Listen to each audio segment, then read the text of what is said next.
Capítulo 2. El Dasein como actor. Apartado primero. El problema del tiempo. Dugin comienza este capítulo con la siguiente pregunta. ¿Es el conservadurismo el futuro o una alternativa? Si pensamos en el conservadurismo como una alternativa, implica necesariamente desplazar al liberalismo del presente para poder abrir el futuro a tal alternativa. Por ende, si ésta tiene como misión desplazar al liberalismo, debe estar dirigida en contra de él. El problema con esto es doble. Por un lado, el conservadurismo es liberal y por lo tanto sería reemplazar liberalismo con liberalismo. ¿Cuál es la diferencia entonces entre el progresismo y el conservadurismo? Es lo que nos lleva al segundo problema. El conservadurismo es el pasado del progresismo. Sería entonces el oxímoron de proponer un futuro pasado. Dugin concluye que si la alternativa ha de ser el conservadurismo, lo será en nombre y nada más, pues será un conservadurismo no liberal. Desde la perspectiva del futuro inevitable y necesario, la otra perspectiva, las cosas cambian considerablemente. Aquí Dugin introduce la paradoja de las posturas neomarxistas. El problema de pensar algo que reemplace al liberalismo desde la perspectiva del futuro, donde el tiempo ya está sellado en un solo destino, con un presente causal, con un pasado dotado de una sola interpretación y por ende con un futuro clausurado a todas las posibilidades excepto a las consecuentes con el presente, es que se ve las etapas del desarrollo político como una progresión inconmovible. Es decir, en la mente del marxista, el liberalismo aparece como superior al absolutismo, a su vez el absolutismo superior al feudalismo, y el feudalismo superior a las repúblicas aristocráticas y esclavistas de la antigüedad clásica. Nótese aquí cómo la clausura no es solo temporal, sino también geográfica. Una de las mayores críticas en contra de Marx es que su modelo ignora el desarrollo de los modos de producción de pueblos no europeos. Por ende, bajo esta perspectiva, el comunismo ha de ser superior, pues es el progreso natural e inevitable de la historia lo que depara siempre el futuro. Aquí también hay una paradoja que se presenta en tres momentos dialécticos. El primero, el comunismo y toda postura que crea que el tiempo es lineal y que teleológicamente lo natural es que el futuro sea mejor que el pasado, propone destruir lo que es empíricamente el mejor estado de la sociedad política que ha existido hasta el momento, es decir, el estado presente por una construcción teórica que no ha compadecido nunca ante el árbitro y juez objetivo de la historia, el tiempo mismo. Segundo momento dialéctico. Su argumento central es que defiende el futuro necesario, pero en realidad tal propuesta no proviene del futuro sino del presente y del pasado. Y tal propuesta no es una realidad necesaria, sino una teoría cuyo objeto es una realidad virtual, y por ende fuera del tiempo. Y el tercer momento dialéctico es que si el proceso natural de la historia es el progreso lineal e inevitable, no tiene sentido para nada intervenirlo, como dijera el filósofo Nick Land, que hasta finales de los 90 fue neomarxista. Entre comillas, el futuro puede encargarse de sí mismo y cuidarse a él mismo. Para Dugin, esta es una diferencia central entre la derecha y la izquierda, cuyos ejemplares prototípicos son las posturas de Benoit y de Wallerstein. La izquierda cree en un tiempo lineal, absoluto, universal, progresivo y necesario, donde cada acto ya queda justificado y predeterminado por factores extrahumanos y desde un futuro inevitable. La derecha cree en diferentes concepciones del tiempo según cada momento histórico, a merced de las ideas de los hombres, donde la justificación de los actos no se basa desde un futuro inevitable, sino que se cimienta en posturas morales y éticas de naturaleza absoluta y trascendental. Dugin, junto a Heidegger y de Benoit, afirma que el futuro no existe más que como una mera suposición a través de los datos objetivos del presente, y que el tiempo siempre está abierto a las acciones de los hombres, ya sea para cambiar el futuro o para reinterpretar el pasado. Aquí comienza una nueva sección subtitulada El cuarto nomos de la Tierra, la teología política. Ahora Dugin va a proseguir a bosquejar los elementos tentativos y positivos de su propuesta, Para ello va a descomponer los sistemas ideológicos del siglo XX, rescatando sus datos objetivos al volver inertes e inofensivos sus elementos peligrosos, por medio de la neutralización de sus respectivas hermenéuticas. El dato objetivo del liberalismo en el cual basa su sujeto ontológico central es el individuo. Es la unidad dotada de razón y subjetividad moral. El liberalismo incita al individuo a liberarse de las cadenas de la nación, de la religión, de la raza, de su cuerpo, etc., y verse a sí mismo reducido a la mismísima mirada que le es propia, como un agente único capaz de actuar y reflexionar sobre su lugar y posición en todos estos objetos que lo atraviesan, dándole la posibilidad de definirse a sí mismo desde el interior en contra del exterior. El liberalismo se concentra en la libertad de y guarda silencio en lo que respecta a la libertad para, pues implicaría la imposición de elementos positivos en la sociedad, ya que algo debe existir para poder ser parte de ello. El dato objetivo del marxismo es la diferencia estructural en las relaciones económicas, que responden a un criterio categórico para formar relaciones sociales. Y el dato objetivo del fascismo italiano es el Estado, o sea, la noción de nación como polis. Y acá Dugin demuestra un grado de conocimiento que muy pocas personas poseen, pues afirma algo que la mayoría desconoce. El fascismo italiano tiene una relación con Hegel que es homóloga a la relación que el socialismo tiene con Marx, mientras que el dato objetivo del nazismo es la raza, es decir, la noción de nación como etnos. Resumiendo, el dato objetivo del liberalismo es la unidad mínima e indivisible, del socialismo las partes funcionales y del fascismo el todo trabajando en conjunto. La cuarta teoría política no puede negar la existencia de ninguno de estos datos objetivos, pero sí rechaza que alguno de estos deba ser el sujeto central de su política. Lo importante aquí es entender la demanda de una nueva hermenéutica. Será por necesidad, una vez que la política se deje de pensar en términos de individuos, de naciones o de clases, que surgirá el candidato a ser el sujeto de la cuarta teoría política. Esta construcción debe partir de la negación de las formas de pensar anteriores. Tarde o temprano se abrirá el lugar y la posibilidad fértil para una perspectiva positiva. No hay que asustarse ante las eventuales contradicciones insolventes, pues es la señal de que se está pensando, y descartar todas las malas ideas nos acerca a las ideas correctas. Antes de proseguir es necesario aclarar un término, el de Carl Schmitt, el nomos de la Tierra. El nomos de la Tierra está configurado como un acto espacial, efectivo y concreto que constituye y representa la disposición y el orden de los pueblos. Esta fuerza proporciona al mismo tiempo la explicación para los ámbitos de la vida social, pública y política. Esto es lo que hace posibles a las resoluciones pacíficas de los conflictos comunitarios y lo que gestiona el desarrollo de las personas como sujetos éticos y morales.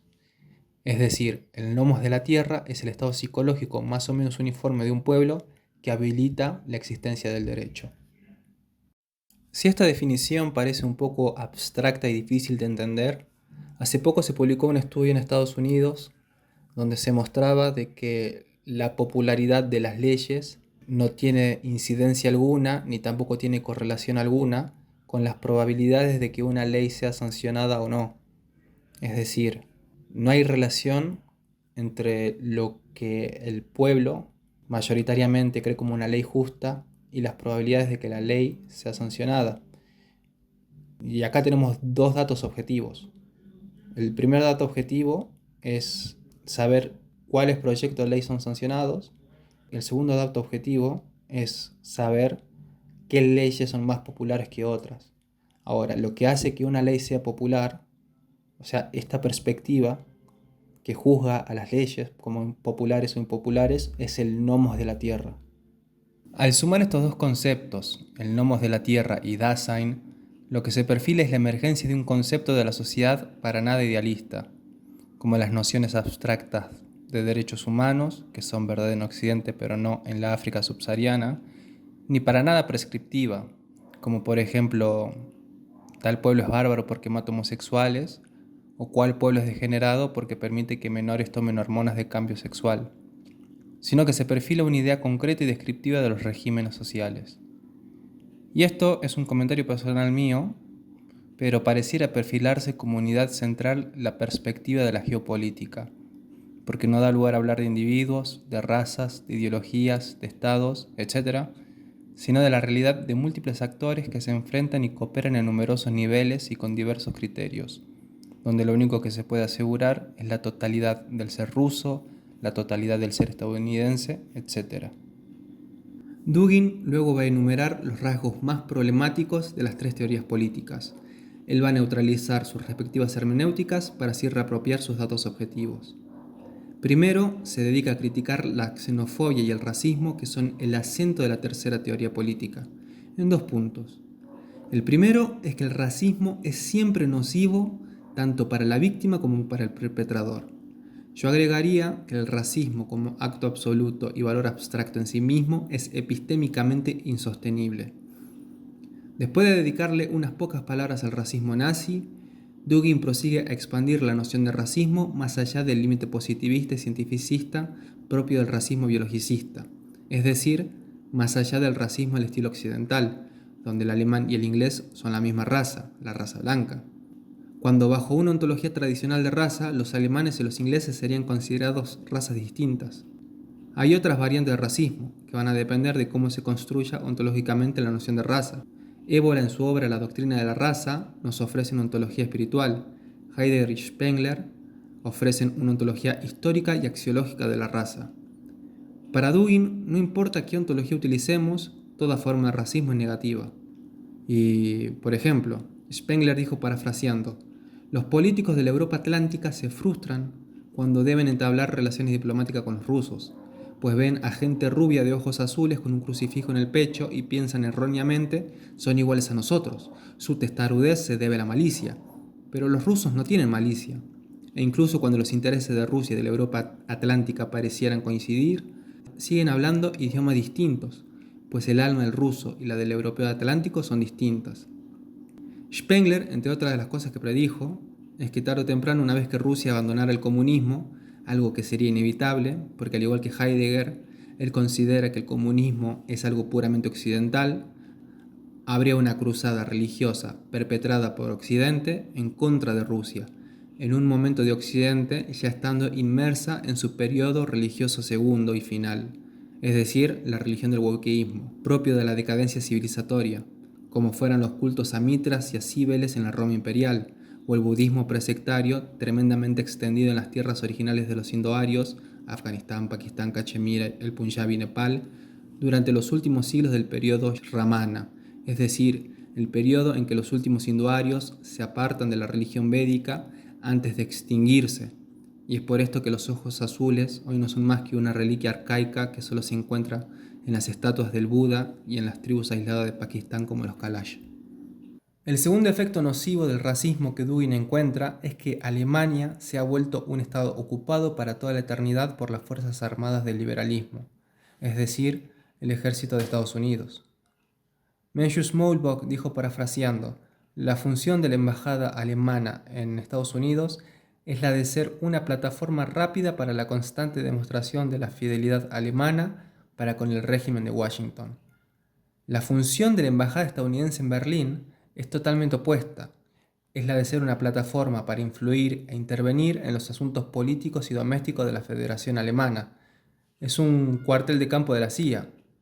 Su misión es abortar cualquier desarrollo político que pudiera hacer que Alemania se alejase de la OTAN y del resto de los intereses de Estados Unidos. El país con más tropas estadounidenses en el extranjero es Alemania.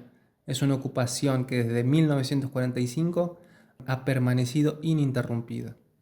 Esto es en lo que se refiere a la esfera política.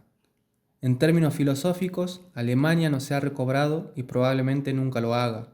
No van a volver a nacer los Kants, los Hegels, los Nietzsches, los Heideggers.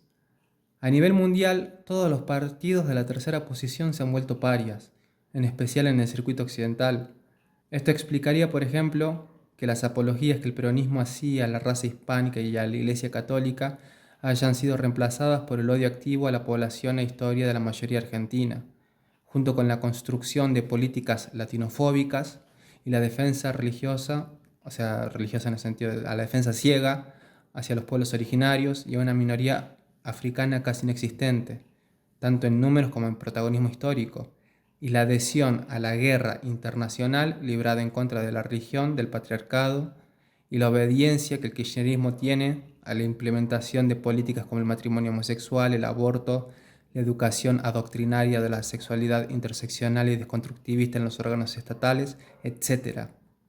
Lo único que ha sobrevivido de la tercera posición son objetos neutralizados, como puede ser el keynesianismo o el ecologismo.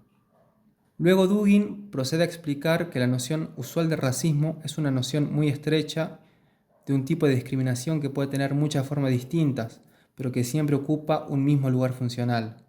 La realidad es que el liberalismo posmoderno ejerce un tipo de racismo totalitario que, a diferencia de los simples prejuicios, se esconde detrás de una barrera moralista.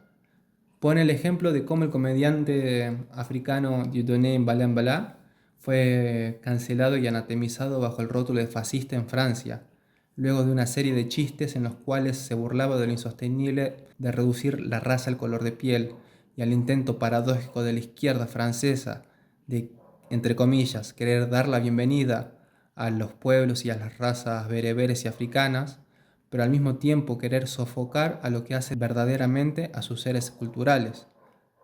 El racismo sigue presente y se disfraza de la glamorización de la raza occidental. Por ejemplo, las mujeres feministas de Occidente solo alabarán a las mujeres musulmanas que busquen subvertir el orden musulmán tradicional, rechazando su propia cultura autóctona en favor de la extranjera, y así colonizar el Medio Oriente con las estructuras sociales de la Europa atlántica. Esto es el resultado de la ideología del progreso.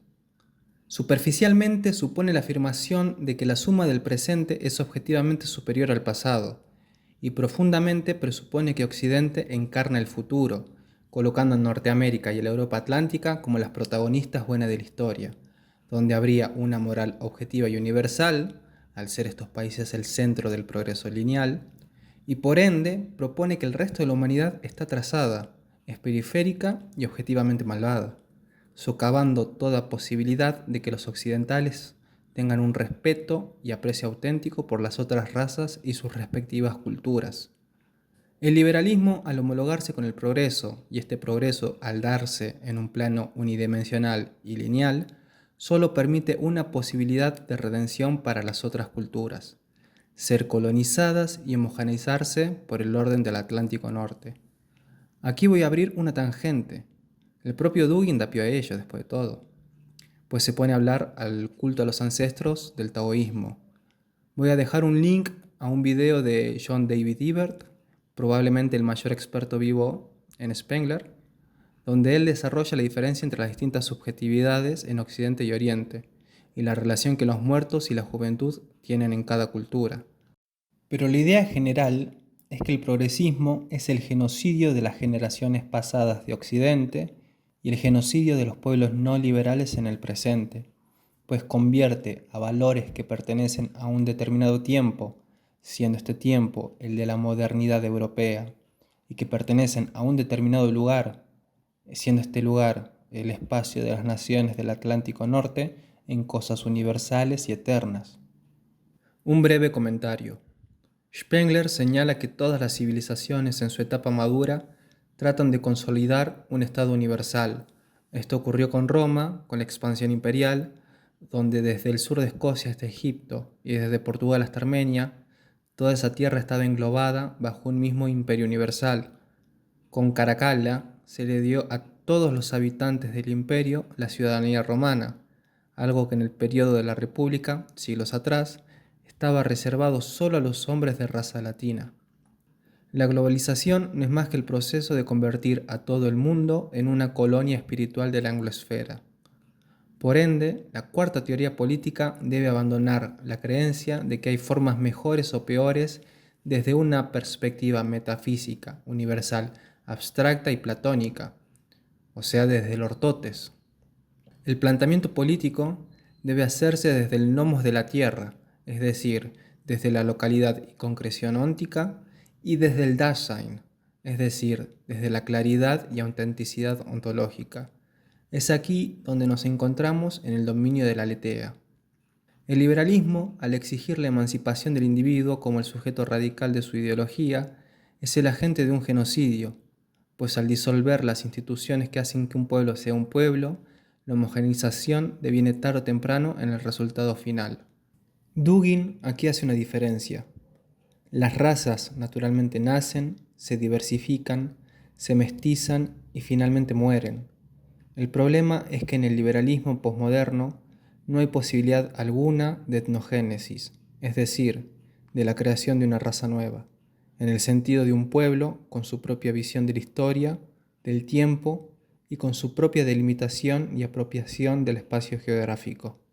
El mestizo de un francés y un árabe sigue siendo meramente medio francés, medio árabe, o si no simplemente mestizo. No obtiene nunca su independencia identitaria, como por ejemplo el mestizaje del indoeuropeo con el dravídico dio lugar a la noción del pueblo indio, o como el mestizaje del protoindoeuropeo con el minoico dio lugar a los griegos. En cambio, en el mestizaje bajo el paradigma posmoderno, las claves de su desarrollo no pertenecen a los pueblos que se encuentran, ni son estos quienes disponen sobre las posibilidades máximas o mínimas de tales encuentros. Es más bien un proceso de clonación, estandarización y serialización metamórfica, como en Matrix, cuando los agentes se replican utilizando los cuerpos de los individuos como huéspedes, arrebatándoles la autonomía y homogeneizándolos. Este sujeto poseído no tiene potestad ni decisión sobre el proceso histórico. Las claves de la interpretación de su ser ya están cristalizadas en la temporalidad muerta del liberalismo. No es más que un mestizo que habita en el estado de un territorio postnacional, un refugiado eterno, por siempre atrapado en la frontera.